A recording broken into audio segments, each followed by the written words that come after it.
প্রথমত বাঙালি হিসেবে লজ্জিত যে আসল ঘটনা না জেনে প্রেডিক্ট করে যা ইচ্ছা তাই কমেন্ট করে দিচ্ছে, সেখানে আমাদেরকে হেল্প করা বাদ দিয়ে।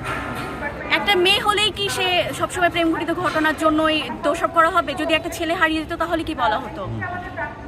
আর সে হারিয়ে গেছে, তার সন্ধান আমরা খোঁজার চেষ্টা করছি কিন্তু কোনো সন্ধানই পাচ্ছি না। সে যদি প্রেম ঘটিত ঘটনার জন্য যদি পালিয়ে যেত, ও কোনো ছোট বাচ্চা না, ও এতদিন কেন যোগাযোগ করলো না, কেন যোগাযোগ করতে পারছে না, এটারও তো একটা তদন্ত দরকার। কারণ সে জানে তার বাবা মা তাকে নিয়ে চিন্তিত। সে তো এখন ভার্সিটি স্টুডেন্ট, তো এতদিন হয়ে গেল, তার প্রায় 14 দিন হয়ে গেল, তার কোনো সন্ধান নাই। প্রশাসন কি করছে? আমার প্রশ্ন একটা, প্রশাসন কি করছে? একটা বাবা মার সন্তান, যে একটা সন্তান এতদিন থেকে নিখোঁজ, তার বাবা মার পরিস্থিতি কীরকম হয়েছে তারা তো নিজেরাও বুঝতে পারছে না কি করবে। আর আমরা তার সহপাঠী হিসেবে আমাদের জায়গা থেকে আমরা যথেষ্ট চেষ্টা করছি। আমাদের সহপাঠীকে আমরা ফেরত চাই, 24 ঘন্টার মধ্যে আমরা ফেরত চাই।